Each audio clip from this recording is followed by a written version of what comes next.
কত দূর মদিনার পথ, উহুদের মাঠার কত দূর, কত দূর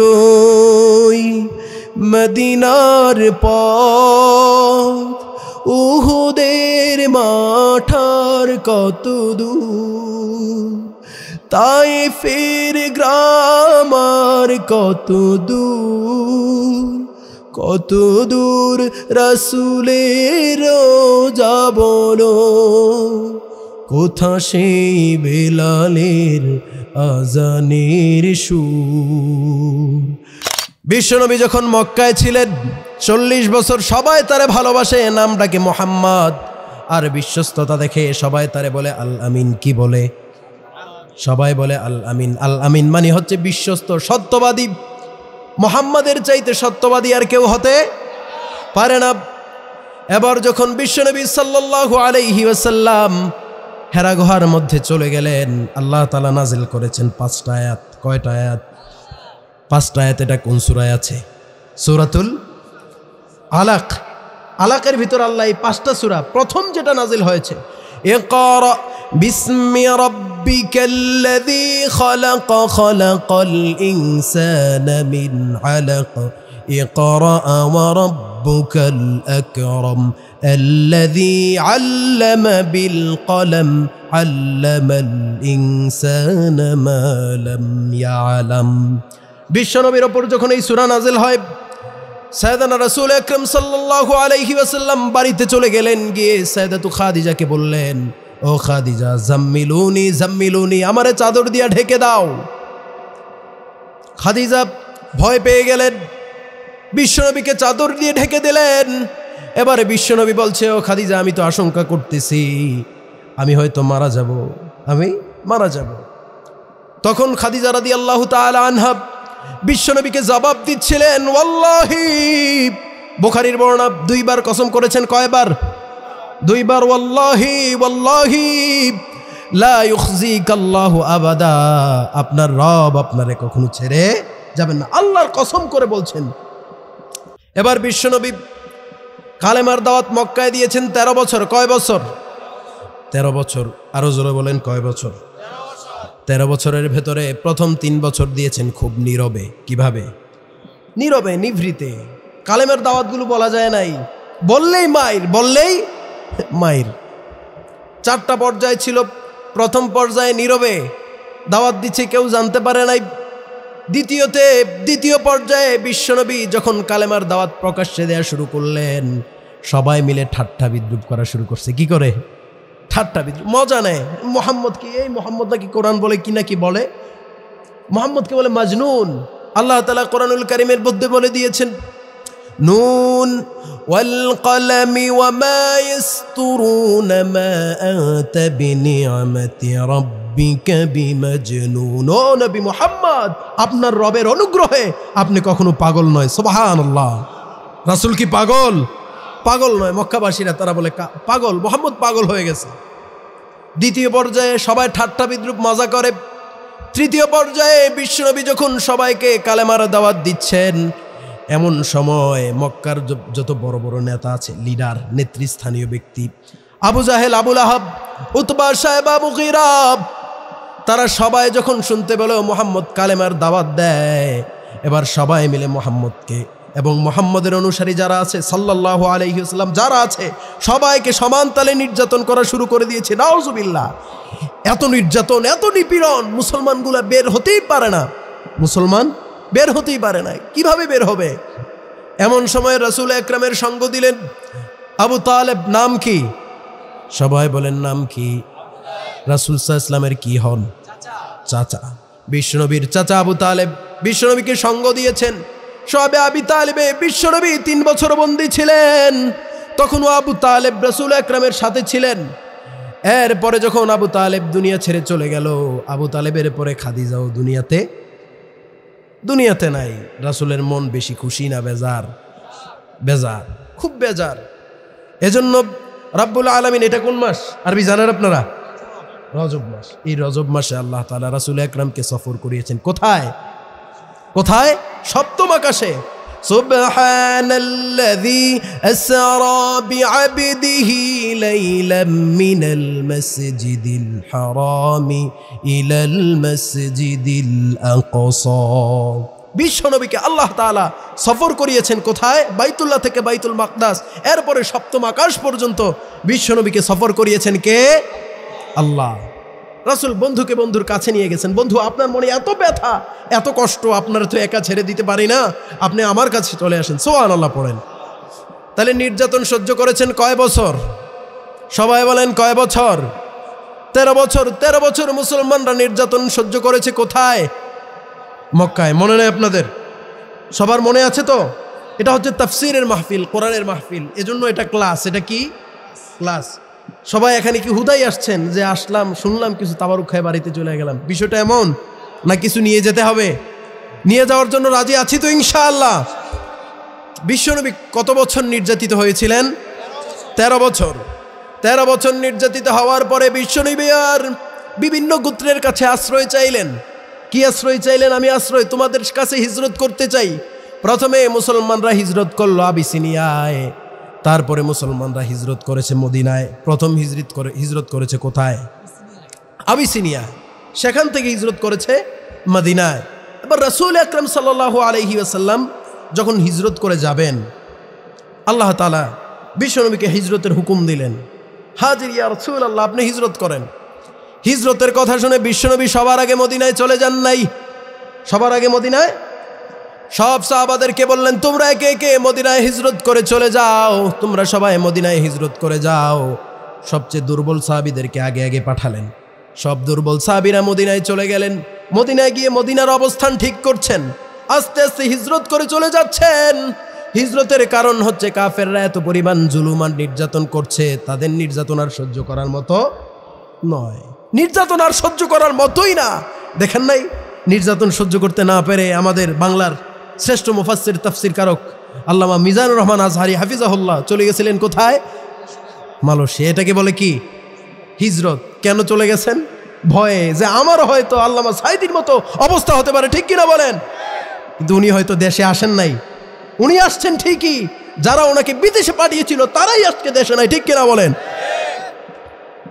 বিশ্বনবী আবার হিজরত করে চলে যাবেন মদিনায়। সমস্ত দুর্বল সাহাবীদেরকে পাঠিয়ে দিলেন মদিনায়, তোমরা মদিনায় হিজরত করে চলে যাও। এবার একে একে সব সাহাবীরা চলে যাচ্ছেন মদিনায়, কোনো সাহাবী বাকি নাই। সাইয়েদনা ওমর বাকি আছেন। এবার সাইয়েদনা ওমর বললেন, ইয়া রাসূলুল্লাহ, আজকে আমি হিজরত করে চলে যাব মদিনায়। এবার বিশ্বনবী সাইয়েদনা ওমরকে নির্দেশ দিলেন, ওমর হাজির ইলাল মাদিনা, তুমি মদিনায় হিজরত করে চলে যাও। সাইয়েদনা ওমর হিজরত করে চলে যাবেন মদিনায়। এমন সময় কাবার কাছে গেলেন। কাবার কাছে গিয়ে 2 রাকাত নামাজ পড়লেন। সাল্লা রাকাতাইনি, কয় রাকাত নামাজ পড়লেন? 2 রাকাত। কয় রাকাত? 2 রাকাত। 2 রাকাত নামাজ পড়ে সালাম ফিরিয়ে দোয়া করলেন, ও রব্বে করিম, ছোট থেকে আমি মক্কায় বড় হয়েছি, তোমার মক্কার জালেম, মক্কার অত্যাচারী, নিপীড়নকারী, তারা আমারে মক্কায় থাকতে দেয় নাই। ও আল্লাহ, আমি চলে যাচ্ছি মদিনায়, তবে মনে রেখো, ও রব, এই হিজরত কার জন্য? আল্লাহর জন্য। ও রব, এই হিজরত আপনার জন্য আমি করছি। এবার সাইয়েদনা ওমর রাদিয়াল্লাহু তাআলা আনহু দোয়া শেষ করে দেখলেন মক্কার কাবার পাশে আবু জাহেল, আবু লাহাব, উতবা, সায়বা, মুগিরা সবাই বসে আছে। সাইয়েদনা ওমর গিয়ে তাদেরকে বললেন, তোমাদের মধ্যে এমন কে আছো, মান আরাদা আইয়াতাফাক্কাদাহু উম্মুহু ওয়া যাওজাতুহু ওয়া ওয়ালাদুহু, তোমাদের মধ্যে এমন কে আছো যে চায় যে তার মা তার সন্তানকে হারিয়ে ফেলুক? কে চায় যার স্ত্রী বিধবা হয়ে যাক? তোমাদের মধ্যে কে চায় তার সন্তান এতিম বানাবে তার সন্তানকে? তারা আমার সাথে আসো। আজকে আমি খোলা তরবারি নিয়ে সবার সামনে পালিয়ে না, আমি সবার সামনে দাঁড়ায় বলছি, আমি ওমর ঘোষণা দিলাম, আমি ওমর মক্কায় যাচ্ছি, পারলে আমারে আটকাও। সুবহানাল্লাহ। একটা কাফের, একটা জালেম হযরত ওমরের পথ রুখে দাঁড়াতে পারে নাই। ওমরের মতো শাসক দরকার আছে না নাই? কম না বেশি? ওমরের মতো শাসক যদি আমাদের বাংলাদেশে থাকতো তাহলে জুলুম থাকতো না, ঠিক কিনা? টেন্ডারবাজি থাকতো না, ঠিক কিনা? জালেমকারী থাকতো না, ঠিক কিনা? মদের আসর, জুয়ার আসর, গাজার আসর, মাজারের নামে শিরকি ব্যবসা এই বাংলার জমিন ওমরের মতো শাসক থাকলে হতে না, ঠিক কিনা বলেন? ওমরের মতো শাসক আমরা চাই কি চাই না? কারা কারা চাই? দুই হাত তুলে আল্লাহকে দেখা দেই।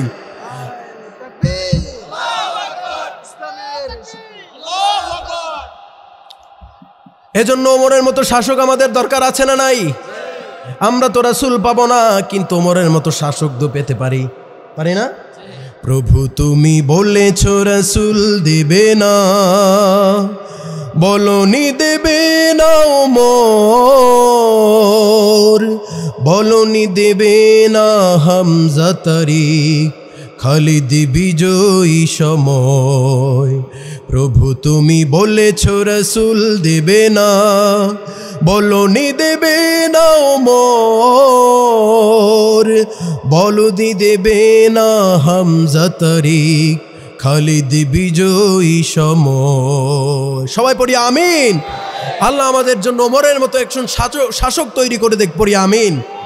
এবার সাইয়েদনা ওমর চলে গেলেন হিজরত করে মদিনায়। মক্কায়ের উল্লেখযোগ্য তেমন কোনো সাহাবী নাই, বাকি আছেন বিশ্বনবী সাল্লাল্লাহু আলাইহি ওয়াসাল্লাম, হযরত আলী আর হযরত আবু বকর। সবাই চলে গেছে মদিনায়। কিন্তু আমাদের দেশের অবস্থা এমন, নিজের কর্মীদেরকে রাস্তায় নামায় রক্তাক্ত করে, আর উনি টেলিভিশনের সামনে বসে চ্যানেল দেখে, ঠিক কিনা? সব নেতা নেত্রী যা আছে সব মাঠে চাপায় পড়ুক, তোমরা কেউ তাদেরকে ছাড় দিবা না। অস্ত্র নিয়া, গুলি নিয়া, তরবারি নিয়া, বুলেট নিয়ে সবাই রাস্তায় থাকো। ওদিকে কর্মীরা মারা যায় আর উনি এখানে আকাশে উড়ে, ঠিক কিনা বলে? আকাশে উড়ে। এজন্য রাসূল কি এমন নেতা? সবাইকে আগে পাঠালেন কোথায়? মদিনায়। সবাই যখন চলে গেলেন মদিনায়, এবার সময় হলো কার? রাসূল আকরামের সময় হয়ে গেল। এবার কাফেররা ভাবলো মুহাম্মদ রে যদি এখন আটকানো না যায়, তাহলে মুহাম্মদ মদিনায় গিয়ে মদিনার গোত্রদের সাথে মিলে আমাদের উপর নির্যাতন করবে, আমাদের উপর যুদ্ধ পরিচালনা করবে। সুতরাং মুহাম্মদকে বের হতে দেয়া যাবে না। সবাই শুনতেছেন তো? বুঝতেছেন তো? বুঝতেছেন? আলোচনা চলবে কিছুক্ষণ, 10 মিনিট ইনশাআল্লাহ। হ্যাঁ জি। সাইয়েদনা আবু বকর বাকি, হযরত মুহাম্মদ সাল্লাল্লাহু আলাইহি ওয়াসাল্লাম বাকি, এদিকে আবু জাহেল, আবু লাহাব, উতবা, শায়বা, মুগিরা সবাই বলে সবাই চলে গেছে, নমুনা বেশি ভালো, মুহাম্মদ আর থাকবে না। এজন্য সবাই বসো, আমরা সবাই মিলে পরামর্শ, সবাই বসি, সবার ভেতরে সিদ্ধান্ত করব মুহাম্মদ রে কি করা যায়। এদিকে বিশ্বনবী সাল্লাল্লাহু আলাইহি ওয়াসাল্লাম রবের পক্ষ থেকে নির্দেশ পেলেন। পেয়ে বিশ্বনবী সাইয়েদনা আবু বকরের কাছে গেলেন, গিয়ে বললেন, ইয়া আবু বকর, তোমার বাড়িতে কে আছে? বলে, ইয়া রাসূলুল্লাহ, বাহিরের লোক নাই, আপনি বলতে পারেন। এমন সময় আবু বকরকে বললেন, ও আবু বকর, আজকে আমরা হিজরত করে যাব মদিনায়, তুমি রেডি আছো তো ইনশাআল্লাহ? আবু বকর বলে, ইয়া রাসূলুল্লাহ, আপনার পাশে, আপনার ডানে, আপনার বামে সব সময় আপনি আমাকে পাবেন। সুবহানাল্লাহ। সাইয়েদনা আবু বকর একথা শুনে সাইয়েদনা আবু বকর কান্না শুরু করলেন।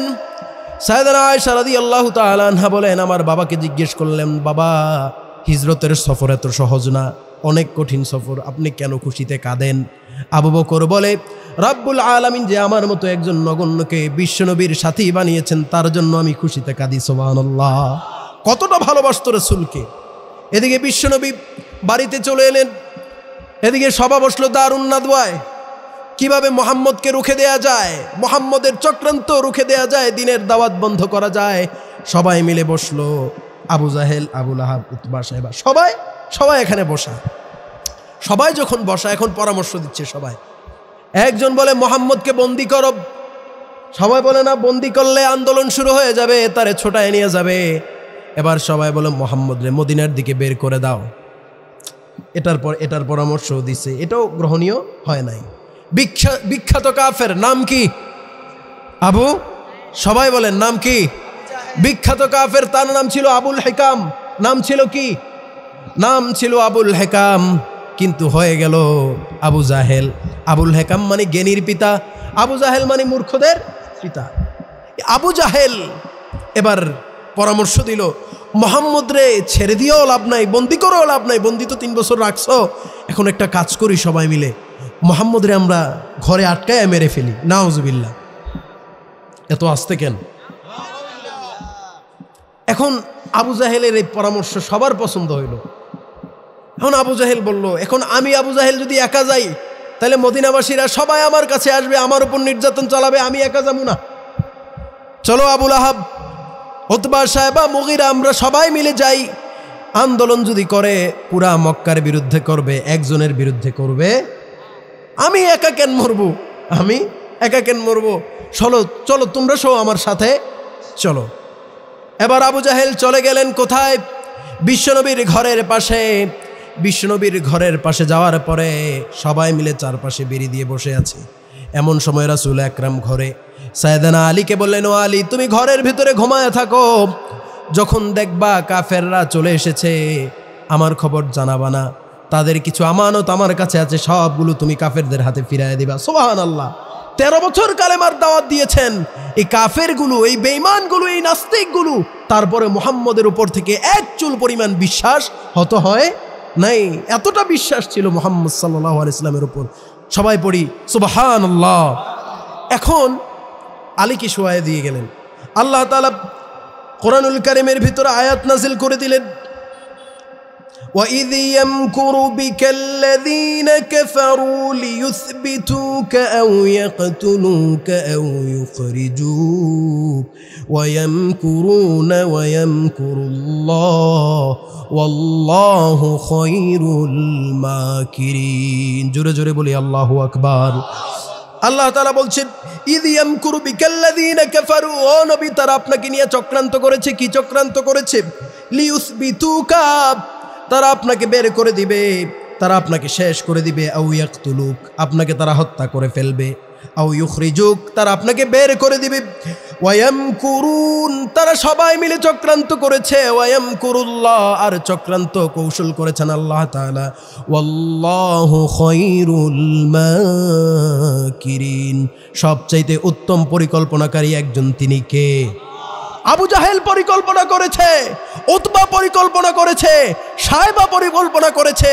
ঠিক তদ্রূপ 16 বছর ধরে বাংলার জমিন থেকে কিভাবে ইসলাম আর দ্বীনকে হটিয়ে দেয়া যায় তারা চক্রান্ত করেছে। তাদের চক্রান্ত নস্যাৎ করে দিয়েছেন একজন। চিল্লা এখন তিনি কে? সে আল্লাহর প্রতি আমরা সবাই মিলে রাজি না বেরাজি? এজন্য আমরা সবাই আল্লাহর পক্ষে না নাস্তিকদের পক্ষে? আজকে আমাদের সিদ্ধান্ত নিতে হবে, আগামীতে বাংলার ভূমি ইসলামের ভূমি হবে, ঠিক কিনা? আগামীতে বাংলার ভূমি কোরআনের ভূমি হবে, আগামীতে বাংলার ভূমি ইসলামের ভূমি হবে। তার জন্য যদি জীবন দেয়া লাগে, রক্ত দেয়া লাগে, মাঠে ময়দানে ঝাঁপিয়ে পড়বো। কারা 2 হাত তুলে আল্লাহকে দেখায় দেই?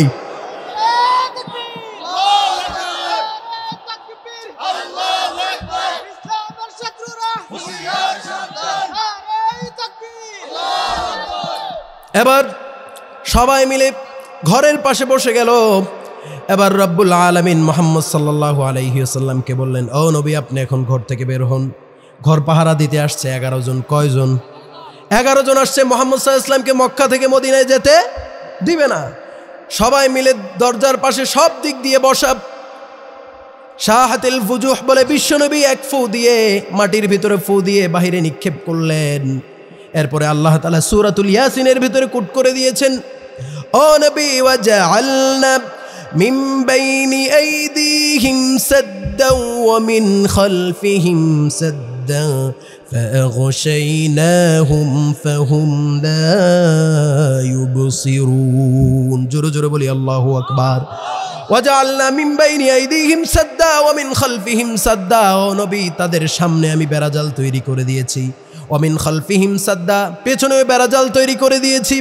ওয়াজআলনা মিন বাইনি আইদিহিম সাদ্দা ওয়া মিন খালফিহিম সাদ্দা ফাআগশাইনাহুম ফাহুম লা ইউবসিরুন, ফলে তারা কিছুই দেখতে। সাইয়েদনা আবু বকরকে সাথে নিয়ে বিশ্বনবী এবার চলে গেলেন মদিনার পথে। মদিনা মক্কা থেকে উত্তর দিকে। কোন দিকে?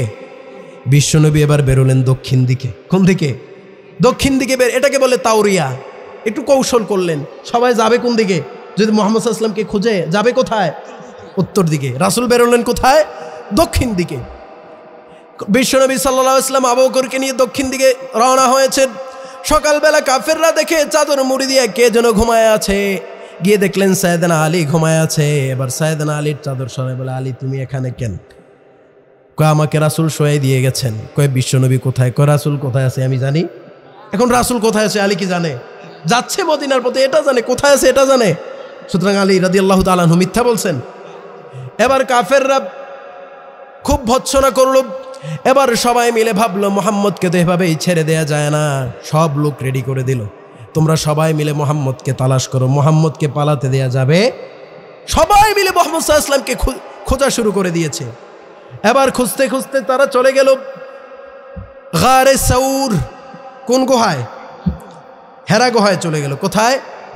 হেরা গুহায় চলে গেল। হেরা গুহায় বিশ্বনবী সাল্লাল্লাহু আলাইহি ওয়াসাল্লাম তখনও আবু বকরকে নিয়ে বসা।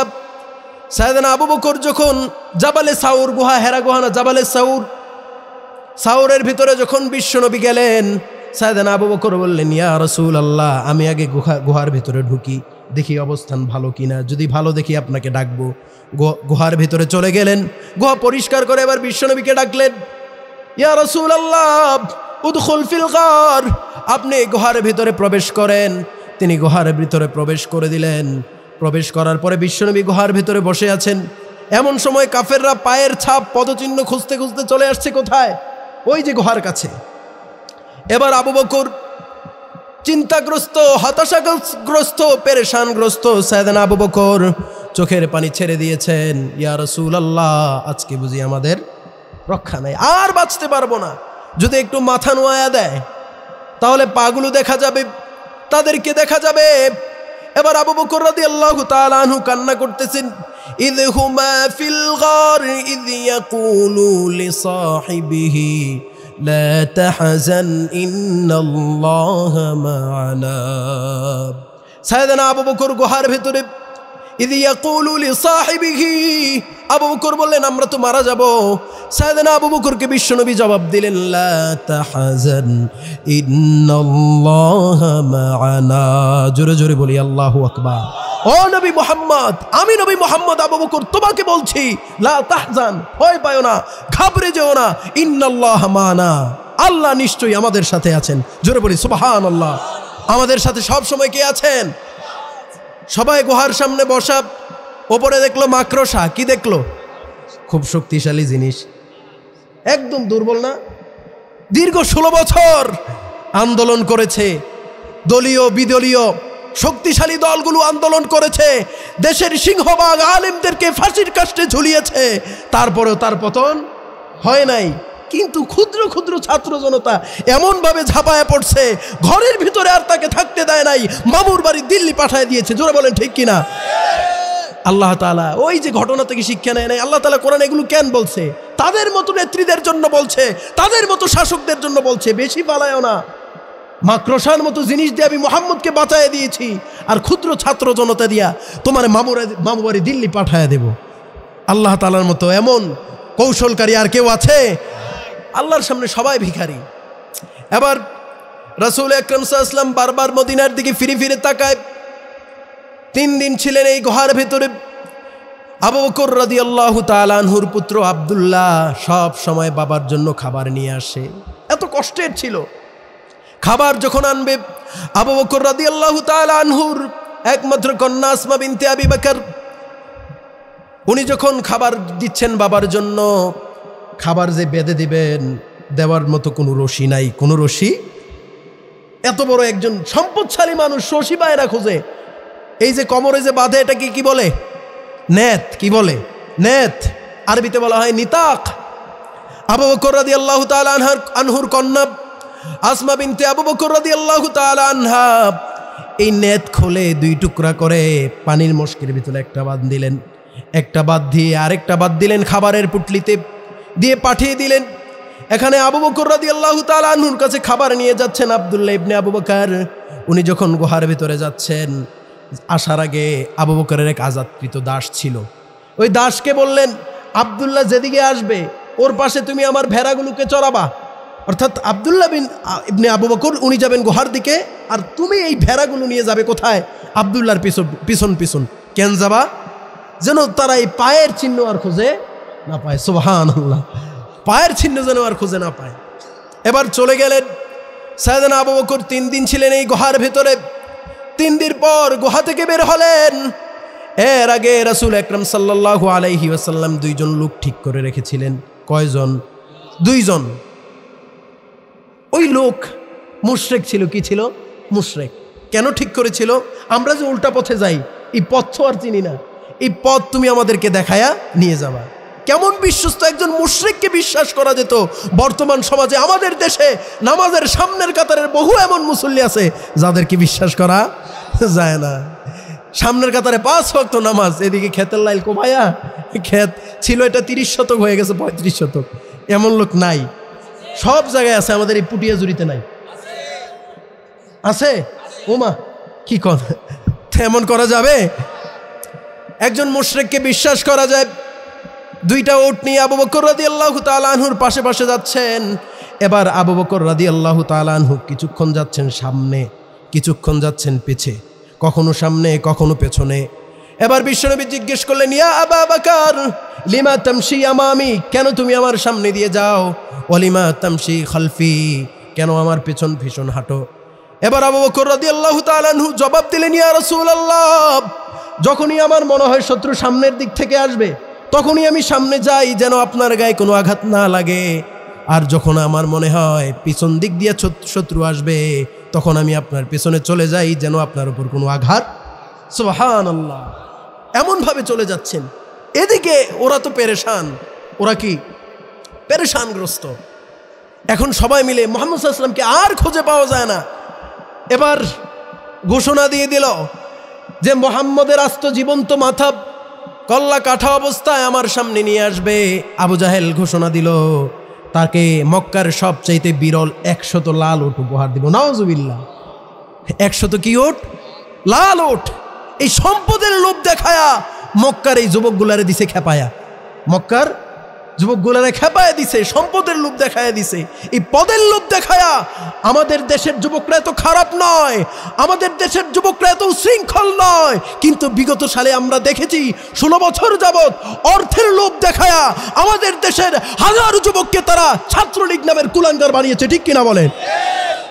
আমাদের যুবক তো এত উশৃঙ্খল না, তারা শাহজালালের উত্তরসূরি, শাহপরানের উত্তরসূরি, কিন্তু এই আবু জাহেলের উত্তরসূরি না তারা। আবু জাহেলের বুঝেন নাই মনে হয় কথা, আবু জাহেল চলে গেছে, আবু জাহেলের উত্তরসূরি কেউ নাই। এই তারাই তো, এই আবু জাহেলের উত্তরসূরি, এই তাদের মতো অর্থের লোভ দেখায়া আমাদের দেশের হাজারো জনতাকে তারা কুলাঙ্গার বানিয়েছে। ঠিক কিনা বলেন? চোর বানিয়েছে, সন্ত্রাস বানিয়েছে। দিন এখন শেষ, দিন এখন শেষ। আল্লাহ তাআলা ইসলামের দিন দিয়েছেন আমাদেরকে। এজন্য ইসলামের সমাজ, ইসলামের রাষ্ট্র যদি কায়েম করতে চাই, সবাই ঐক্যবদ্ধভাবে কাজ করতে হবে। সবাই কাজ করতে রাজি আছে তো ইনশাআল্লাহ? কারা কারা রাজি আছে 2 হাত তুলে আল্লাহকে দেখায় দেন।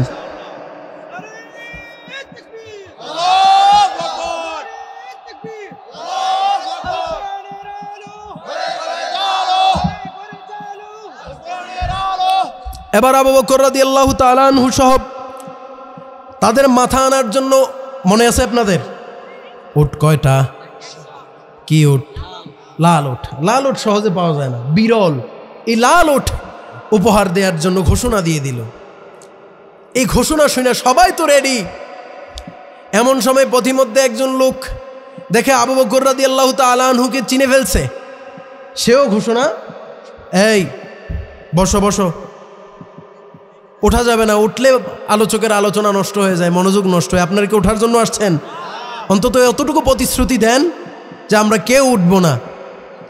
আলোচনা ভালো লাগে না হয়তো, ছেড়ে দেব, চলবে কিছুক্ষণ, এই জজবা থাকবে কিছুক্ষণ। আল্লাহ কবুল করুক, পড়ি আমিন।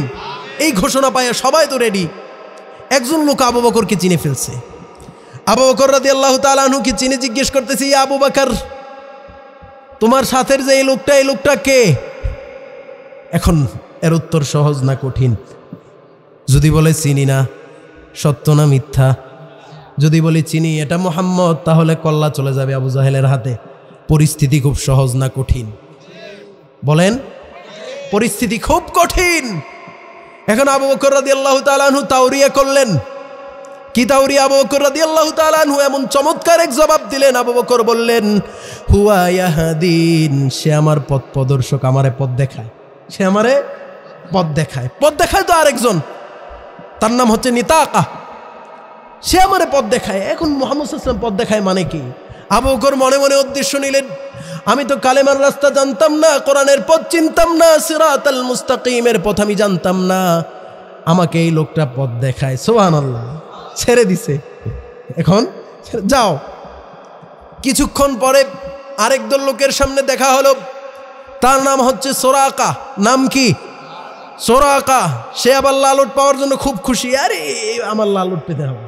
সবাই মিলে বসে আছে। কিছু লোক বলে এই এটা আবু বকর আর মুহাম্মদ না, এই দুইজনের ঘোষণা হয়তো দিছিল।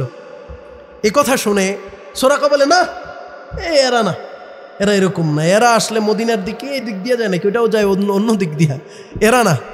এদিকে সোরাকার মনে মনে চিন্তা, কি চিন্তা, তোমরা কেন 100 উট পাবা, 100 উট নেবো আমি, 100 উট নেবো আমি। সুবহানাল্লাহ। এই কথা শুনা সে এবার বলে এই না তোমরা যাইও না, তাদেরকে থামাইয়া এবার সোরাকা চলছে কার পেছনে? আবু বকর আর মুহাম্মদ সাল্লাল্লাহু আলাইহি ওয়াসাল্লামের পেছনে। এবার সোরাকা যাচ্ছে পেছন পেছন। সোরাকা যখন পেছন পেছন যাচ্ছে, এমন সময় বিশ্বনবী একবারও পেছনের দিকে তাকান না, মনে মনে কোরআন তেলাওয়াত করেন, কোনো চিন্তা নাই। আবু বকর শুধু চিন্তা করে। সোরাকা যখন কিছু দূর গেল, যাওয়ার পরে দেখলো তার ঘোড়ার পা অবশ হয়ে গেছে, মাটিতে বসে গেছে। এটা করলেন কে? আল্লাহর সাথে কেউ পারে? এজন্য আল্লাহ ছাড় দেন, কখনো ছেড়ে। তার প্রমাণ 16 বছর বহু জ্বালাইছেন ওলামায়ে কেরাম, ময়দানে ময়দানে, চেয়ারে চেয়ারে, মাহফিলে মাহফিলে বলেছেন আল্লাহ ছাড় দেন, ছেড়ে দেন না। এইগুলা কি, আল্লাহ কি আর ছাড়বো না। আমি প্রধানমন্ত্রী হয় 5 বছরের জন্য, ঘোষণা দেয় 41 সাল। কয় সাল? আপনি নির্বাচিত হয়েছেন, বৈধভাবে হোক অবৈধভাবে হোক, হয়েছে তো, তাহলে ক্ষমতা পাইলো কয় বছরের জন্য? ঘোষণা দিছে কয় সাল? কেমন চিটারের চিটার, চিন্তা করে। এবার ঘোড়াকে উঠিয়ে বসালো, উটকে উঠিয়ে বসালো, আবার সামনে চলে যাবে, এবার নিজে পড়ে গেছে। এবার সে চিন্তা করলো, সোরাকা এটা আর করা যাবে? আর করা যাবে না। মুহাম্মদের মতো এমন শক্তিশালী এমন ব্যক্তি, তার বিরোধিতা করা যাবে না। এবার রাসূলের কাছে আইসা ক্ষমা চায়া মক্কায় গিয়া মুহাম্মদ সাল্লাল্লাহু আলাইহি ওয়াসাল্লামের ব্যাপারে সবাইকে নিরুৎসাহিত করতে লাগলো। সবাই মুহাম্মদ সাল্লাল্লাহু আলাইহি ওয়াসাল্লামকে যেন আর না খোঁজে। এই ওদিকে কথা বলে একটু থামাই দেন না, একজন যান যুবক ভাই, যেন কথা না বলে কেউ। এখন তারা কেউ আর খোঁজে না। বিশ্বনবী এবার বারবার মক্কার দিকে তাকান, একবার মক্কার দিকে তাকান, আবার সামনের দিকে তাকান, চোখের পানি পড়ে আর বলে, ও মক্কা, আজকে যদি তোর এই দল বল সাঙ্গপাঙ্গরা আমারে বের না করে দিত, আমি তোর কথা দিলাম আমার সারা জিন্দিগি আমি মক্কার ভেতরে কাটায় দিতাম। সুবহানাল্লাহ। রাসূল চোখের পানি ফেলছেন। এমন সময় জুহফা নামক স্থানে যখন আসছেন, বারবার মক্কার দিকে তাকিয়ে থাকেন, এখনো কিছুটা মক্কাকে দেখা যায়। এমন সময় বিশ্বনবী সাল্লাল্লাহু আলাইহি ওয়াসাল্লামের উপর আল্লাহ তাআলা 88 আয়াত সংবলিত সূরাতুল কসস নাজিল করে দিয়েছেন। সুবহানাল্লাহ। এই আলোচনা এখন একটু মাতালে এসে, ঠিক না? বুঝছেন তো? এটা না বুঝলে আবার আলোচনা বুঝতেন না। এখন মক্কা ছেড়ে মদিনায় চলে যাচ্ছে, 88 আয়াত সংবলিত এক সূরা। এই সূরার ভিতরে আল্লাহ এমন কি বললেন যেন মুহাম্মদ সাল্লাল্লাহু আলাইহি ওয়াসাল্লাম ঠান্ডা হয়ে যায়, নরম হয়ে যায়। আল্লাহ তাআলা কি বলে দিয়েছেন, এটাই আল্লাহ তাআলা কোরআনুল কারীমে সূরাতুল কসসের ভিতরে আল্লাহ তাআলা উল্লেখ করে দিয়েছেন। আল্লাহ তাআলা বলছেন, ইন্না কারুন কানা মিন কওমি মূসা। কারুনের ঘটনা বললেন। কার ঘটনা বলেন? কারুন। কার ঘটনা বলে রাসূলকে সান্ত্বনা দিচ্ছেন, আপনি ঘাবড়ে যায়েন না, আপনি ভয় পায়েন না, আপনার ভয় পাওয়ার কোনো কারণ নাই। কারুনের ঘটনা বলছেন। কারুনকে আপনি চিনেন নাকি? কারুনরে চিনেন? চিনেন। একটা পরিচয় আছে, এটা সবাই জানি যে কারুন তারে আল্লাহ মাটির নিচে ডাবায় মারছে। এছাড়া আমরা আর বেশি কিছু জানি না।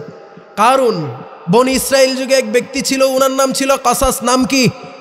কাসাস। ওনার 2 পোলা ছিল। কয় পোলা? 2 ছেলে। একজনের নাম হচ্ছে বাশার, আরেকজনের নাম হচ্ছে ইমরান। একজনের নাম বাশার, আরেকজনের নাম ইমরান। এই বাশার মিয়ার 1 পোলা, বাশার মিয়ার 1 ছেলে। এই ছেলের নাম হচ্ছে কারুন, এই ছেলের নাম। আর ইমরান যিনি, ওনার হচ্ছে 2 ছেলে। কয় ছেলে? 1 ছেলের নাম হচ্ছে মূসা, আর 1 ছেলের নাম হচ্ছে হারুন। সুবহানাল্লাহ। তাহলে সম্পর্কে তারা কি বুঝেন না মনে হয়? কি ভাই? চাচাতো ভাই। চাচাতো ভাই না? এই 2 ভাই। তো ছোটবেলায় এই কারুন সব সময় মূসা আলাইহিস সালামের সাথে খেলাধুলা করত। সব সময় মূসা যেখানে যায় কারুনও সেখানে। মূসার পিছন পেছন কে? মূসা যায় সামনে, কারুন যায় সামনে, মূসা যায় পেছনে, কারুনও যায় পেছনে। খুব ভালো সম্পর্ক। খুব ভালো সম্পর্ক। এত ভালো মানুষ মুসার মতো আর তো হয় না, আর তো মুসার মতো ভালো মানুষ হয় না।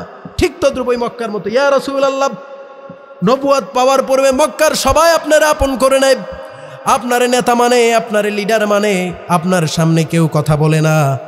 ও নবী মুহাম্মদ, ঠিক তদ্রুপ কারুন মুসাকে ভালো, ঠিক নবুয়ত পাওয়ার পূর্বে আবু জাহেল আপনাকে ভালোবাসত, নবুয়ত পাওয়ার পূর্বে উতবা আপনাকে ভালোবাসত, নবুয়ত পাওয়ার পূর্বে সাহেব আপনাকে ভালোবাসত, মুগিরাও আপনাকে ভালোবাসত। ও নবী মুহাম্মদ, ঠিক তদ্রুপ এই কারুনের ঘটনায় আল্লাহ তাআলা বলে সান্ত্বনা দিতে চেয়েছেন, ইন্না কারুনা কানা মিন কওমি মুসা, মুসা ছিল কওমে, কারুন ছিল মুসার কওমের লোক, মুসার দলের লোক, মুসাকে খুব ভালোবাসত। এখন কি হলো? ফাবাগা আলাইহিম, এবার তারা কি করলো? কারুন মুসা এবং হারুন আলাইহিস সালাতু ওয়াস সালামের উপর চড়াও হতে লাগলো, নির্যাতনের মাত্রা বাড়ায় দিচ্ছে। কেন বাড়ায় দিচ্ছে? যখনই মুসা বলছে লা ইলাহা ইল্লাল্লাহ, মুসা কালিমুল্লাহ, কারুনের মাথা ঠিক নাই, হারুনের কি নাই? মাথা ঠিক নেই। আরে বেটা, একসাথে খেললাম, একসাথে ঘুরলাম, একসাথে ঘুমাইলাম, একসাথে পড়লাম, একসাথে এক প্লেটে খাবার খাইলাম, ওরে আল্লাহ নবুয়তি দেয়, আমারে দেয় না কেন? আমারে দেয় না কেন? ওই চড়া হয়ে গেছে। চিন্তা করে, রাস্তা দিলাম, কালবার্ট দিলাম, পদ্মা সেতু দিলাম, বঙ্গবন্ধু টানেলও দিলাম, মেট্রো রেল দিলাম, তারপরেও জেলেবন্দি সাইদিরে কেন ভালোবাসে? ঠিকই না? ওই যে ওনার চিন্তা হচ্ছে ওই জায়গায়, কিরে ভাই এত কিছু করি, সবার হাতে হাতে ফোন দিলাম, মোবাইল দিলাম, আমাদেরকে মোবাইল দিছে কে? উনি দিছে না? উনি তো সবার হাতে হাতে মোবাইল দিয়েছে। এই আওয়ামী লীগ সরকার আমাদের হাতে হাতে মোবাইল দিয়েছে, এই আমাদের এই সান্ত্বনার বাণী শোনায় নাই? এত কিছু করলাম, সব কিছু করলাম, এত সুন্দর এত সুন্দর বাংলা তাদেরকে উপহার দিলাম, ডিজিটাল বাংলাদেশ, এমন ডিজিটাল, ডিজিটাল বলার সাথে সাথে স্টেজ আপনারা দেখেন নাই বলে, ওমা আপনারা কি মোবাইল চালায় না মনে হয় কেউ? দেখছেন আপনারা? আমাদের কাকা স্মার্ট বাংলাদেশ বলে উনিও শেষ। যাই হোক, এখন সে চিন্তা করে, কিরে মুহাম্মদ সাল্লাল্লাহু আলাইহি ওয়াসাল্লাম রাসূলকে আল্লাহ তাআলা সান্ত্বনা দিচ্ছেন, আবু জাহেল তার চিন্তা কি? মুহাম্মদ আমার ভাতিজা, নবুয়তি সে পায় আমি পাই না কেন? সে পায় আমি পাই না কেন? এজন্য তাড়ায় দিছে। নবী আপনি অশান্ত হবেন না, আপনি ভয় পায়েন না, আপনি ঘাবড়ায়া যায়েন না। আল্লাহ তাআলা সান্ত্বনা দিচ্ছেন, ইন্না কারুনা কানা মিন কওমি মুসা ফাবাগা আলাইহিম, মুসা আলাইহিস সালাতু ওয়াস সালামের কওমের ছিল কারুন, ফাবাগা আলাইহিম, তাদের উপর চড়াও হয়ে গেল। ওয়া আতাইনাহু মিনাল কুনুজ, তারে আল্লাহ তাআলা অনেক সম্পদ দিয়েছে, অনেক সম্পদ দিয়েছে। ও নবী মুহাম্মদ, অনেক সম্পদ তারে আমি দিয়েছিলাম। যেই সম্পদের বলে, এই সম্পদের কথা কেন আসলো? কারণ মক্কার যেই দারুন নাদওয়ায় যারা সিদ্ধান্ত করেছে মুহাম্মদকে আর বাঁচায় রাখা যাবে না, তারা সবাই সিংহবাগ ছিল টাকাওয়ালা। কিওয়ালা? কথা বলে না কেন? কিওয়ালা? আরেকটু জোরে বলেন, কিওয়ালা? টাকাওয়ালা। ওয়া আতাইনাহু মিনাল কুনুজ, তারা আল্লাহ সম্পদ দিয়েছেন। এই সম্পদের ছড়ে আমার এত টাকা, আমার এত পয়সা, শেয়ার কেন? ফাবাগা আলাইহিম, এ কারণে তাদের উপর চড়াও হয়েছে, নির্যাতনের মাত্রা বাড়ায় দিয়েছে। এরপরে আল্লাহ তাআলা বর্ণনা দিচ্ছেন তাকে আল্লাহ কেমন সম্পদ দিয়েছেন। আল্লাহ তাআলা বলছেন, وَآتَيْنَاهُ مِنَ الْكُنُوزِ مَا إِنَّ مَفَاتِحَهُ لَتَنُوءُ بِالْعُصْبَةِ أُولِي الْقُوَّةِ। ও নবী, আবু জাহেলের সম্পদ আর কটুক, আবু জাহেলের সম্পদ আর কটুক, বেশি না, সে 100 উটের ঘোষণা দিছে, এও 11 জন মিলা। আর কারুনকে আমি এত পরিমাণ সম্পদ দিয়েছিলাম। আল্লাহ তাআলা বর্ণনা করছেন, ইন্না মাফাতিহাহু লাতানু বিল উসবা উলিল কুওয়া, শক্তিশালী একদল লোক, শক্তিশালী একদল লোক তার এই চাবি, সম্পদের গোডাউন আছে না, গোডাউনের যে চাবিগুলা বহন করার জন্য লোকের সংখ্যা হচ্ছে একদল। উসবা, উসবা আরবি অভিধানের ভিতরে আছে, উসবা মানে হচ্ছে 20 থেকে 100 জন, 20 থেকে 100 জনের দলকে কি বলে? উসবা। এগুলা কি সম্পদের পরিমাণ না চাবি? বোঝেন নাই মনে হয়? আরে সব লোক মিলে কি তার সম্পদ মাথায় তোলে নাকি চাবি? চাবি। এত সম্পদ দিয়েছিলাম। আল্লাহ তাআলা বলছে এই সম্পদের চোটে সে এতটাই অহংকার হয়ে গিয়েছিল, অহংকারী, দুর্নীতিবাজ, চাঁদাবাজ এবং জালেম হয়ে গিয়েছিল। আল্লাহ তাআলা বলছেন, ও নবী মুহাম্মদ, এত পরিমাণ সম্পদ দিয়েছিলাম, সম্পদ দেওয়ার কারণে সে কি হয়েছে? জালেম আর অহংকারী হয়েছে। কি হয়েছে? অহংকারী। অহংকারী হওয়ার পরে আল্লাহ তাআলা কারুনকে ধ্বংস করে দিয়েছিলেন। আপনারা জানেন না সেই ঘটনা?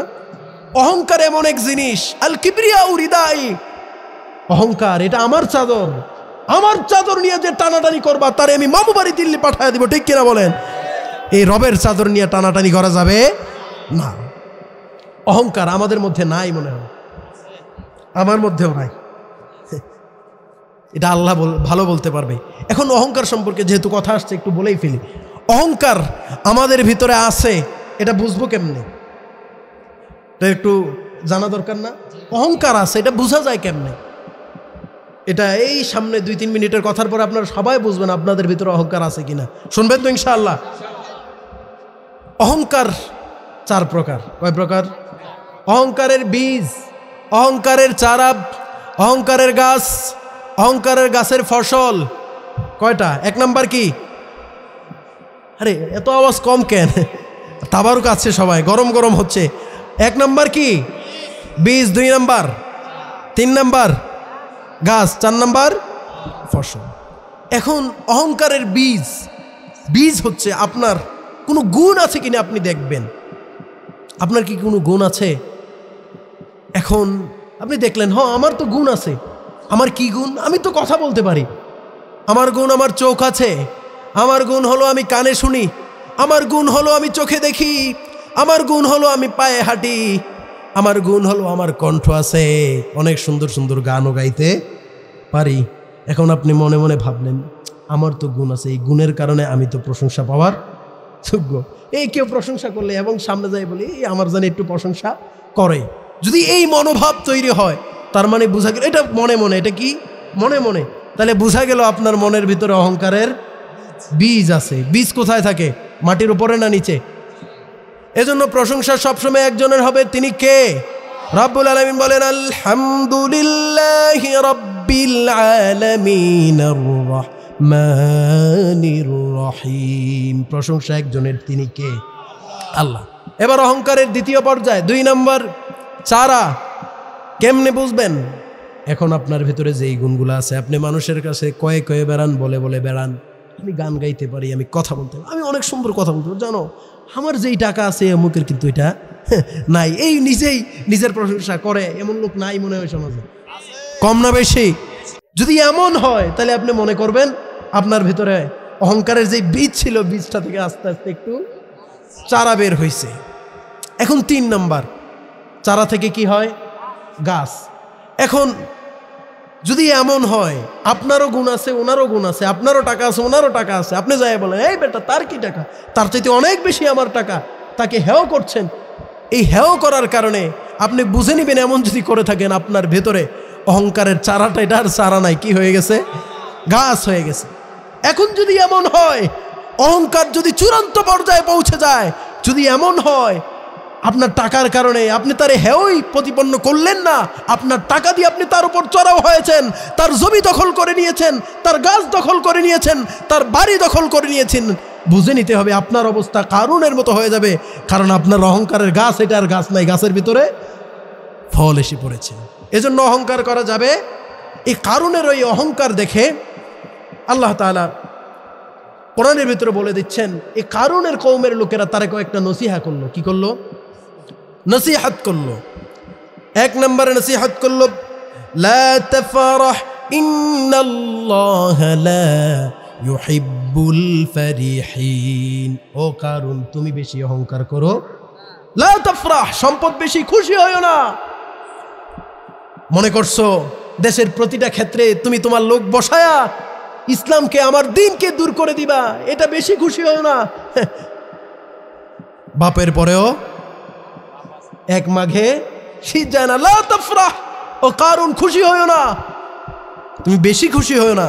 ইন্নাল্লাহা লা ইউহিব্বুল ফারিহিন, বেশি খুশি হওয়া যাবে না, বেশি খুশি হয়ো না। লা তাফরাহ, তার কওমের লোকেরা বলেছে, তোমাকে আল্লাহ সম্পদ দিয়েছে ঠিক, সম্মানও দিয়েছে ঠিক, কিন্তু এই সম্পদ দিয়ে অহংকার করো না, বড়াই করো না, গর্ব করো না। লা তাফরাহ ইন্নাল্লাহা লা ইউহিব্বুল ফারিহিন। আল্লাহ তাআলা যারা অহংকারকারী তাদেরকে কখনোই ভালোবাসেন না। এই কারুন এক নাম্বার কি নসিহত করেছিল তার কওমের লোকেরা? অহংকার করা যাবে। 2 নম্বর তাকে নসিহত করা হচ্ছে ওয়াবতাগি ফীমা আতাকাল্লাহুদ দারাল আখিরা। কারুন, তোমাকে আল্লাহ তাআলা যেই সম্পদ দিয়েছে এই সম্পদ দিয়া তুমি আলেমদেরকে ফাঁসি দিও, ক্ষমতায় যায় তাদেরকে যেখানেই পাও ধরে নিয়ে যেও না। দেশে যে এই 16 বছরে কত হাজার মানুষ এক হেফাজতের আন্দোলনে রাত্রিবেলায় যত মানুষকে তারা হত্যা করেছে, আমার মনে হয় স্বাধীনতার 50 বছরের ইতিহাসে কোনো শাসক এতজন মানুষকে একত্রিতভাবে হত্যা করেন, ঠিক কিনা বলেন?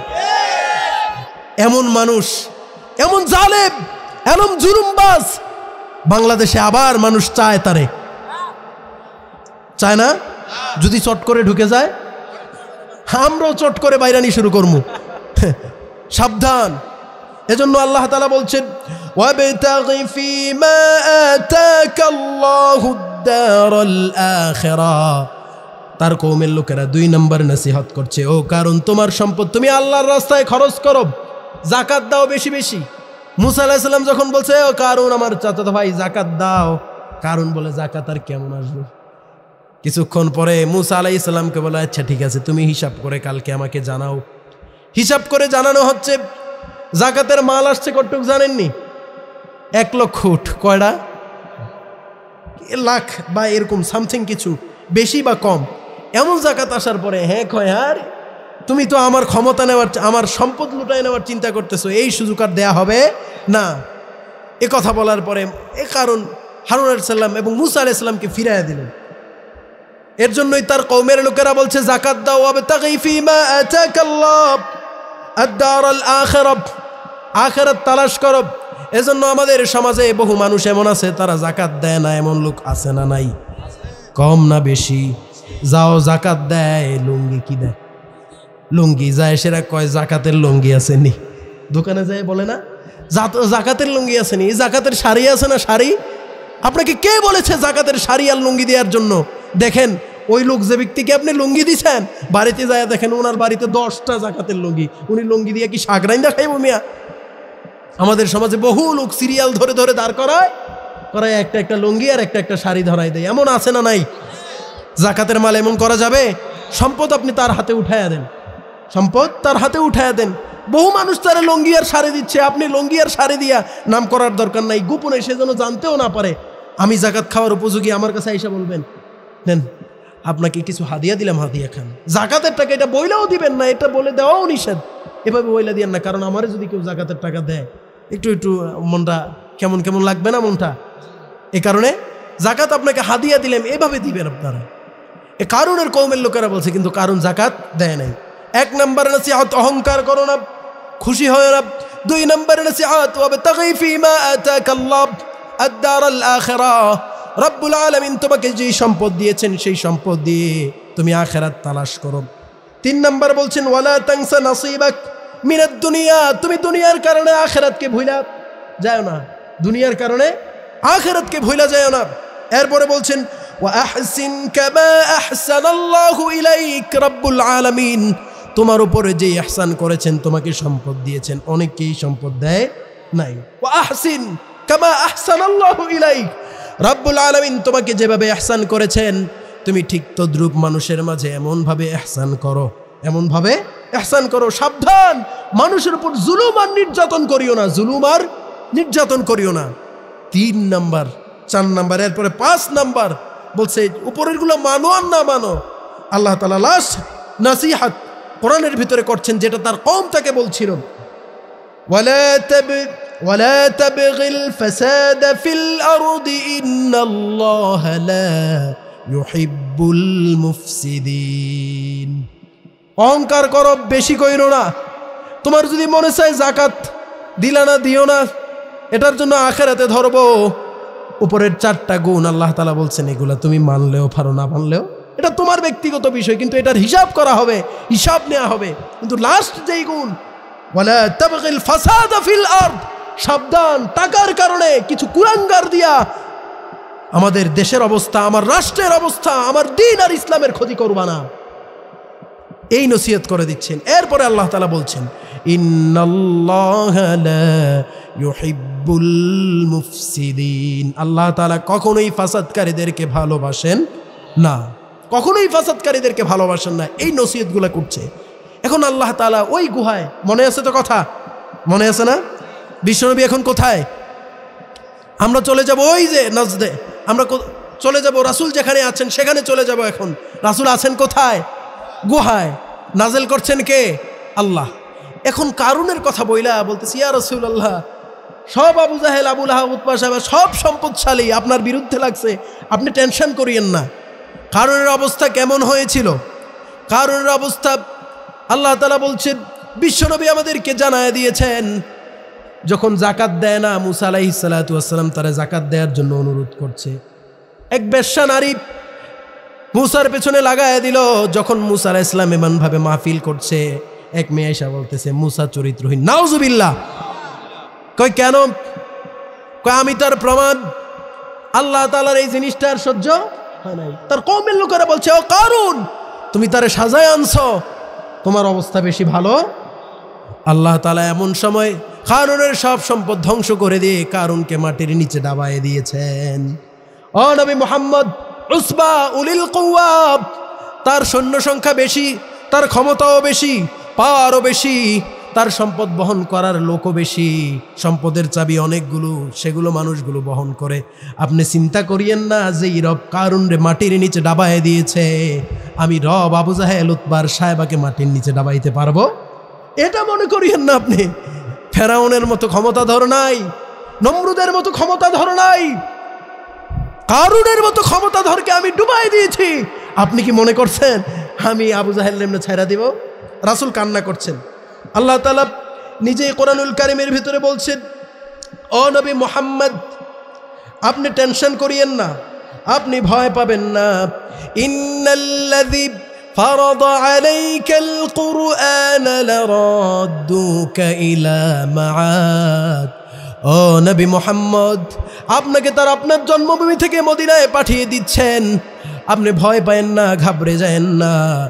ইন্নাল্লাযী ফারাদা আলাইকাল কুরআন, যে রব আপনার উপর কোরআনকে আবশ্যক করে দিয়েছে, অবশ্যই অবশ্যই আমি রব কথা দিলাম, আপনাকে আবার এই মক্কায় বিজয়ী বেশি ফিরায় আনবো। সুবহানাল্লাহ। সান্ত্বনা দিচ্ছেন। রাসূল খুশি না বেজার? কম খুশি না বেশি খুশি? আলোচনা ভালো লাগে না মনে হয়? চলবে কিছুক্ষণ?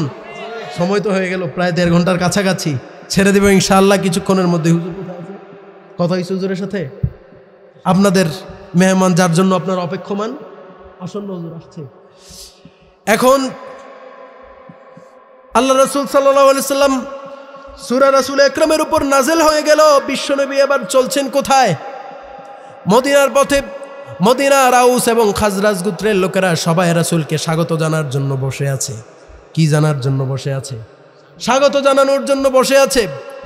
সবাই মিলে বিশ্বনবী যখন চলে গেলেন, রাসূলকে স্বাগত জানাচ্ছে। কি পরে স্বাগত জানাইছে আপনারা জানেন না? طلعَ البدر علينا من ثنيات الوداع। পারেন না সবাই? সবাই বলি طلع البدر علينا من ثنيات الوداع وجب الشكر علينا ما دعا لله داع। সবাই শুধু বলে সুবহানাল্লাহ। রাসূল চাঁদের চেয়ে, পূর্ণিমার চাঁদের চাইতে বেশি সুন্দর। তারা সবাই বলে পূর্ণিমার চাঁদ উদিত হয়েছে। রাসূল এখন কোথায়? মদিনায়। এখন কোথায়? মদিনায়। এখন আয়াত যে নাজিল হইল, কোরআনের এই আয়াত যে নাজিল হইল, এখন আল্লাহ তাআলা বর্ণনা করছেন কার কথা? আবু জাহেলকে। ওই কারণের কথা বলে আবু জাহেলের পরিণতির কথা জানাইছেন না? এখন আবু জাহেলের পরিণতি জানার দরকার আছে না নাই? সবাই জানবো তো ইনশাল্লাহ। এই পরিণত বলেই ইনশাল্লাহ শেষ করে দেব। আবু জাহেল এখন মক্কায়, বিশ্বনবী মদিনায় চলে এলেন। আবু জাহেলের মাথা ঠিক নাই, উতবা সাহেবা মুগিরার মাথা ঠিক নাই, মাথা উলায় গেছে। কয় মুহাম্মদ তো এখন চলে গেছে মদিনায়, আমাদের বিরুদ্ধে চক্রান্ত করবে। এমন সময় কিছুদিন পরে বদরের যুদ্ধের দামামা বাজলো। কোন যুদ্ধ? বদরের যুদ্ধ। মুসলমানদের সৈন্য সংখ্যা কত জানেন? সবাই বলেন, যাদের মুখ বন্ধ তারা শুধু বলেন, সবাই মিলে বলেন কতজন? 313। খুব শক্তিশালী, খুব শক্তিশালী। বদরের যুদ্ধের দিন মুসলমানদের উট ছিল 2টা, কয়টা? কাফেরদের উট ছিল 200। কয়শো?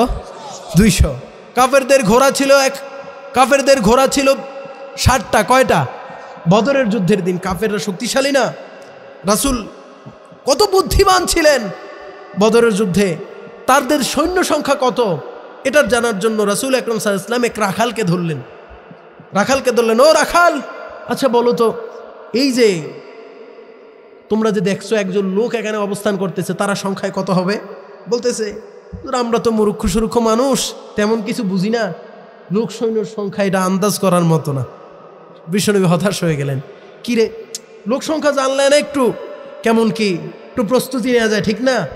এখন মনে করেন আপনার সাথে ঝগড়া লাগছে, ওরা আসতেছে 500, আপনারা বাপ ছেলে 5 জন, তাহলে এটা কি আপনারা সহজে পারবেন? পরদিন এবার বিশ্বনবী গেলেন, গিয়ে জিজ্ঞেস করলেন, আচ্ছা বলো আজকে তাদের সৈন্য সংখ্যা কত? কয় সৈন্য সংখ্যা তো বেশি একটা জানি না। আচ্ছা বলো, জানার দরকার নাই, তারা কয়টা উট জবাই করছে? কয়টা উট? তারা খাবার দাবার খাবে না? কয়টা উট জবাই করছে? এবার ওই রাখাল জবাব দেয়, হুজুর মানুষের সংখ্যা বলতে না পারি, মূর্খ অত মূর্খ না। মূর্খ অত মূর্খ না, কয়টা উট জবাই করছে এটা রাসূল জানি, কালকে করছে 9টা, আজকে করছে 10টা। এবার বিশ্বনবী বলেন, তাইলে এক উট কয়জনের জন্য? 100। তাদের সৈন্য সংখ্যা কত? 1000। এবার আবু বকরকে জানায় দিলেন, ওমর উসমান আলীকে জানায় দিলেন, তাদের সৈন্য সংখ্যা হচ্ছে 1000। কয় হাজার? 1000। 1000 সৈন্যের মোকাবেলায় তাদেরকে লড়তে হবে। এখন দাঁড়ায় গেলেন, সবাই মিলে দাঁড়িয়ে গেলেন, প্রস্তুতি গ্রহণ করছেন। মুসলমানদের তরবারি নাই, মুসলমানদের লাঠি নাই, মুসলমানদের উট নাই, ঘোড়া নাই। ওই জালেমদের সৈন্য সংখ্যার অভাব নাই, তীরন্দাজের অভাব নাই, তরবারির অভাব নাই, ওটার ঘোড়ার অভাব নাই। এবার বিশ্বনবীর কাছে সাহাবীরা দলে দলে আসছেন। রাসূল হাতের পাশে যা পাচ্ছেন সব সাহাবাদেরকে দিচ্ছেন, আজকে যা আছে তা দিয়ে চালাই নাও। সুবহানাল্লাহ। আজকে যা আছে তা দিয়ে চালায়েন, তোমরা চালায়া দাও। এক সাহাবী আসলেন, ইয়া রাসূলুল্লাহ, তরবারি ভোতা আসার ছাড়া, আসার নাই, ধার নাই, সবগুলো দেয়া শেষ, আমারে কি দেবেন? রাসূল ডানে তাকালেন, বামে তাকালেন, তাকিয়ে দেখলেন কিচ্ছু নাই। তাকিয়ে দেখেন একটা ভাঙা খেজুরের ডাল পড়ে আছে। এবারে বিশ্বনবী ওই ডাল তার হাতে উঠায় দিয়ে বললেন, যাও জিহাদের ময়দানে, জাহিদ ফি সাবিলিল্লাহ। সুবহানাল্লাহ। এটা নিয়ে চলে যাও, জিহাদ করো কার রাস্তায়? আল্লাহর রাস্তায়। বিজয় দিবে কে? চেষ্টা করো। জাহাদু ফিনা লানাহদিয়ান্নাহুম সুবুলানা, তোমাদের চেষ্টা চালায়া যাও, সফলতা দানের মালিক কে? আল্লাহ। এই জন্য মনে রাখবেন, আপনি আর আমি, মানুষ মনে করে, আমি মনে করি আমার একটা সিল আর কি হবে, আমার একটা সিল আর কি হবে। মানুষ এমন এমন মুহূর্তের ভিতরে পড়ে যায় যে আপনার একটা সিল, আপনি যদি এটা মারেন ইসলাম বিজয় হবে, পক্ষান্তরে তারা আপনাকে জেলে দিবে, আপনাকে হত্যা করে ফেলবে। আর আপনি যদি সিলটা না মারেন, আপনার এক সমর্থনের কারণে তারা আপনাকে চেয়ার দিবে, কিন্তু আপনার ঠিকানা জান্নাতে না জাহান্নামে। সবাই বলেন কোথায়? এখন যদি এমন পরিস্থিতি আমাদের সামনে আসে, ইসলামও আছে, ফেসিবাদও আছে, দুর্নীতিবাদও আছে, লাঠিয়াল বাহিনীও আছে, আপনার সাপোর্ট কোথায় হবে? ইসলামে। সবাই বলেন, এখন যদি সমর্থন হয় ইসলামের বাহিরে, জান্নাতি না জাহান্নামী, ক্ষমতায় গিয়ে 16 বছর যাওয়া পরত করছে, সবগুলো আপনারা যারা ভোট দিয়ে নিয়েছেন সবার কাঁধে, সবার কাঁধে, নাকি ওনার কাঁধে একা? আপনার যদি সমর্থন না করতেন উনি কি আসতে পারতো? সমর্থন করছেন বিধায় আসছে। এজন্য সব সময় ইসলাম কোনটাতে বিজয় লাভ করে এটা খেয়াল করতে হবে। বিশ্বনবী এখন কোথায় আছেন বলেন? মদিনায় যাচ্ছেন কোথায়? বদরে। কোথায়? সবাই বলেন। মনোযোগ নাই মনে হয়। বদরে যাচ্ছেন। বদরের ময়দানে বিশ্বনবী নামাজের কাতার যেমনি ভাবে সোজা করে সাহাবাদেরকে বললেন, ও সাহাবীরা, তোমরা সবাই নামাজের মতো কাতারে সোজা করে দাঁড়াও। এবার এমন সময় দেখলেন এক সাহাবী কাতারে দাঁড়ানো একটু সামনের দিকে আগায়া দাঁড়িয়ে আছে। রাসূল তরবারি দিয়ে তার পেটে খোঁচা মারলেন, মেরে বললেন, পেছনে যাও। ওই সাহাবী দাঁড়ায় গেছে, ইয়া রাসূলুল্লাহ, আপনি আমার পেটে বিনা অপরাধে কেন খোঁচা মারলেন, আমিও এটার প্রতিশোধ নিতে চাই। এ কথা শুনে বিশ্বনবী সাথে সাথে বললেন, তোমার পেটে আমি খোঁচা দিয়েছি, এর প্রতিশোধ নিতে চাও নাকি? সাহাবী বলল, হ্যাঁ আমি প্রতিশোধ নিতে চাই। এবার ওই সাহাবীর কথা শুনে বিশ্বনবী চাদর মোবারক সরায় বললেন, নাও প্রতিশোধ নাও। ওই সাহাবীর সাথে সাথে বিশ্বনবীর পেট মোবারকে চুমু খেয়ে বললেন, ইয়া রাসূলুল্লাহ, এটাই আমার প্রতিশোধ। সুবহানাল্লাহ। বিশ্বনবী জিজ্ঞেস করলেন, কতটা ভালোবাসতো রাসূলকে? বিশ্বনবী বললেন, ইয়া আসহাবী, তুমি কেন এমন করলা? এবার ওই সাহাবী জানায়, ইয়া রাসূলুল্লাহ, আজকে আপনি কাফেরদের দিকে তাকায় দেখেন, তাদের সৈন্য সংখ্যা আমাদের চাইতে 3 গুণ, আমাদের চাইতে অনেক বেশি। আমাদের তরবারি নাই, আমাদের লাঠি নাই, আমাদের খাবার নাই, আমাদের সম্পদ নাই, আমাদের অর্থ নাই, আমাদের জনবল নাই। আমার মনে হয় আজকের যুদ্ধ এখানেই আমার জীবনের শেষ যুদ্ধ হতে যাচ্ছে। এজন্য শেষ সময়ে যেন আমার স্পর্শটা রাসূলের পেট মোবারক হয়, এজন্য আমি চক্রান্ত করে কৌশল করে আপনার পেটে চুমু খেয়েছি। কত চমৎকার তাদের ভালোবাসা! আজকে আমাদের ভালোবাসার, সাহাবাদের ভালোবাসা কি ছিল! সুবহানাল্লাহ। যুদ্ধ শুরু হয়ে গেল, সাহাবারা বীরত্বের সাথে লড়তে লাগলেন। রব্বুল আলামিন তাদেরকে সাহায্য করলেন এমন এমন ফেরেশতা দিয়ে, আলাম তারৌহা, ওই ফেরেশতাগুলা তারা দেখতে পায় নাই, ফেরেশতাগুলা তারা দেখতে পায় নাই। এমন সময় 2 লোক আসলেন, 2 যুবক, যুবক না একদম ছোট, 12 থেকে 13 বছর বয়স। একজনের নাম মুআজ ইবনে আফরা, আরেকজনের নাম মুআওয়াজ ইবনে আফরা। 2 জন বদরের যুদ্ধের মাঠে গেলেন, গিয়ে দেখলেন আব্দুর রহমান ইবনে আউফ দাঁড়ানো। সাহাবীর নাম শুনেছেন? শুনেন নাই? আব্দুর রহমান ইবনে আউফ দাঁড়িয়ে আছে। এবার ডেকে ডেকে বলছেন, ইয়া আম্মি, আপনি একটু এদিকে আসেন, ইসমা কালামি কওলি, অপর ভাই যেন না শুনে, অপর ভাই যেন না শুনে। এখন যদি আমি ওনারা ডাক দিয়ে কানে কানে একটা কথা বলি যে উনি হুজুর, উনি আমার ডাক দিয়ে, আমার এই পাশে একজন ওই পাশে একজন কানে কানে কথা বলতেছে, এখন যদি কানে কানে কথা বলি, এখন উনি শুনতে পাবে? শুনতে পাবে না। ওই যুবক ভাই ডাক দিয়ে বলতেছে, ইসমা কালামি ইয়া আব্দুর রহমান ইবনে আউফ, 12 বছরের ছেলে আব্দুর রহমান ইবনে আউফ, আপনি আমার জানান, হাল তারিফু আবা জাহাল, আপনি কি আবু জাহেলকে চিনেন নাকি? সুবহানাল্লাহ। এরপরে পাশের ভাই ওরে ডাক দিয়ে জিজ্ঞেস করতেছে, ও আবার বলতেছে, লিমাযা তাফআলু বি আবি জাহলিন, আবু জাহেলকে দিয়ে তুমি কি করবা? এবার মুআজ ইবনে আফরা, বয়স কত? আওয়াজ নাই। বয়স কত? 12। জানতে চাচ্ছে আব্দুর রহমান ইবনে আউফের কাছে, হাল তারিফু আবা জাহাল, আবু জাহেল চিনেন নাকি? কয় হ্যাঁ চিনি। কয় তুমি তারে দিয়ে কি করবা? কয় লাউ আদরাকতুহু, যদি তারে আমি পাই, কাতালতুহু, তারে আমি আমার এই তরবারে দিয়ে আমি ছোট মানুষ 2 টুকরা করে দেব। সুবহানাল্লাহ, কি ইমানি জজবা ছিল তাদের। এরপরে ফাদাআ সিররান আল আখার, ওই লোক আবার গোপনে গোপনে ডাক দিচ্ছে, আয় আম্মি হাল তারিফু আবা জাহাল, ও আমার চাচা, আপনি জানেন নাকি আবু জাহেল কোথায়? এবার বলে, তুমি আবু জাহেলকে কি করবা? লিমা তাফআলু বি আবি জাহলিন, আবু জাহেল দিয়ে তুমি করবাটা কি? এবার জবাব দিচ্ছে, লাউ আদরাকতুহু, যদি তারে আমি পাই, আকতুলুহু, আমি তারে কি করব? হত্যা করব। সুবহানাল্লাহ, তাদের ইমানি জজবা কি ছিল! আজকে আমাদের যুবকের ইমানি জজবা কি? মোবাইল আর ফ্রি ফায়ার পাইলে তাদেরকে আর এই নামাজ রোজার কোনো খবরই লাগে না। অথচ মুআজ ইবনে আফরা, মুআজ আর মুআওয়াজ 2 জন মিলে জজবা কতটুকু! মুসলমানের সৈন্য সংখ্যা 313, তারা 1000 উট, লস্কর বাহিনী, তীরন্দাজ বাহিনী, অভাব নাই। 2 ভাই দাঁড়ায় গেছে, হয়তো আজকে আবু জাহেলরে মারবো, না হয় আমরা মরবো। সুবহানাল্লাহ, কি বানি জজবা তাদের। এবার আব্দুর রহমান ইবনে আউফ বলছে, ওই যে দূরে লোকটা দেখতে পাচ্ছ, তার নাম হচ্ছে আবু জাহেল। তার নাম কি? আবু জাহেল।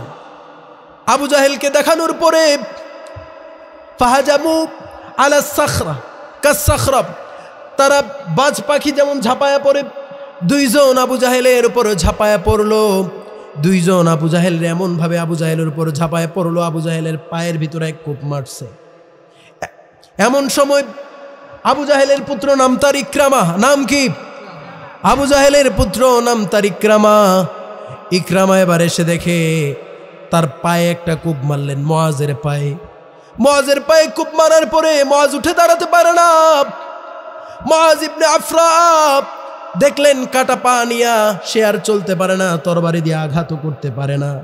সে তো সাথে সাথে তার পাটাকে টান দিয়ে ছিঁড়ে ফেলে আবু জাহেলের উপর আবার ঝাঁপায়ে পড়েছে। সুবহানাল্লাহ, কি ইমানি জজবা ছিল তাদের। মুআজ ইবনে আফরা, মুআওয়াজ ইবনে আফরা তার উপর এমন ভাবে ঝাঁপায়ে পড়লেন, দুই ভাই আবু জাহেলকে কুপকাত করে ফেলেছে। আবু জাহেল মাটিতে শুয়ে আছে। এরপরে এক সাহাবী নাম তার আব্দুল্লাহ ইবনে আব্বাস, আব্দুল্লাহ ইবনে মাসউদ, পাহাড়ের চূড়ায় দেখছেন বদরের যুদ্ধ শেষ, আবু জাহেল কাতরায়, মাটিতে পড়ে পড়ে আবু জাহেল কাতরাচ্ছে। আবু জাহেলের উপর গিয়ে আব্দুর রহমান ইবনে মাসউদ বসে পড়লেন, বসে আবু জাহেলকে হত্যা করলেন। আবু জাহেলকে হত্যা করার পূর্বে আবু জাহেল বলছে, ও আব্দুল্লাহ, তুমি আমার উপর উঠেছো আমাকে হত্যা করার জন্য, তোমার সাহস কতটুকু? এই কথা শুনে আমার মনে হয় আব্দুল্লাহ ইবনে মাসউদ ভয় পাইছে। ভয় পায় নাই। আব্দুল্লাহ ইবনে মাসউদ তার উপর ঝাঁপায় পড়ে গর্দান একদম আলাদা করে ফেলেছে। আব্দুর রহমান ইবনে আউফ বর্ণনা করছেন, আব্দুল্লাহ ইবনে মাসউদ যখন তার গর্দান আলাদা করলো, আব্দুর রহমান ইবনে আউফ আবু জাহেলের মাথা নিয়ে হাজির বিশ্বনবীর দরবারে। আর তার আগে গিয়া হাজির মুআজ আর মুআওয়াজ, দুইজন বিশ্বনবীর দরবারে। কয়, তোমরা কোত্থেকে এসেছো? কয়, ইয়া রাসূলুল্লাহ, নাহনু কাতালনা আবু জাহাল, আমরা দুই ভাই মিলে আবু জাহেলকে শেষ করে দিচ্ছি। দুই ভাই মিলে আবু জাহেলকে শেষ করে দিয়েছি। ওই তারা দুই ভাই জখম করে আসছে, আব্দুল্লাহ ইবনে মাসউদ গিয়ে খাস বানাইছে। এমন সময় রাসূল বললেন, তোমরা কি সত্যিই মারছো নাকি? কয়, হ্যাঁ। আইনে সাইফাকুমা, তোমাদের তরবারি দুইটা কোথায়? এবারে বললেন, ইয়া রাসূলুল্লাহ, এই যে আমাদের তরবারি।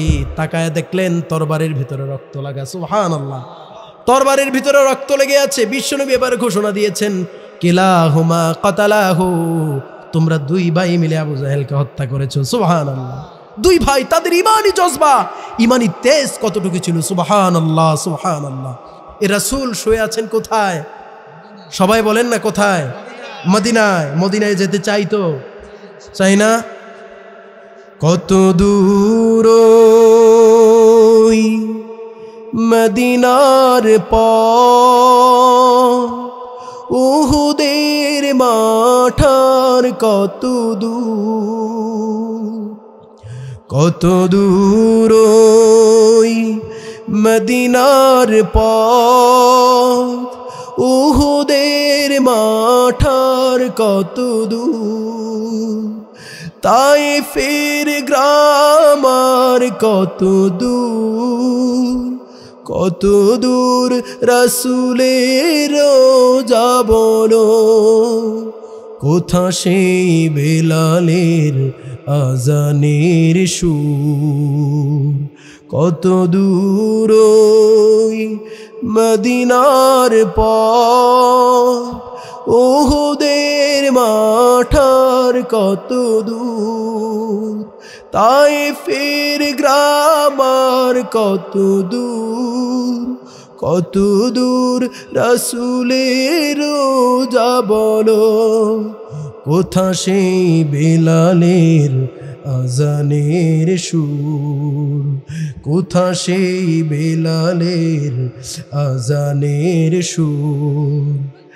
হেরার গুহা বলো কত দূরে, আমিনার বাড়িটা কোন সুদূরে, হেরার গুহা বলো কত দূরে, আমিনার বাড়িটা কোন সুদূরে, কোথা সে ওমরের খুরমা বাগান, আবু বকরের সেই সীমাহীন দান, কোথা সেই ওমরের খুরমা বাগান, আবু বকরের সেই সীমাহীন দান, সব যেন মন জুড়ে বাজায় নূপুর।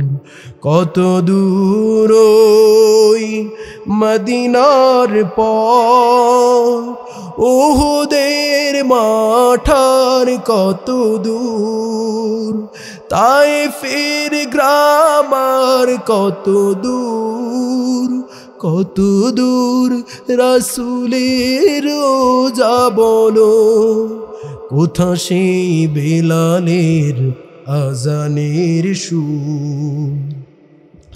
পরশ পাথর ছিল প্রিয় নবী, কোরআনের আমলিন প্রতিচ্ছবি।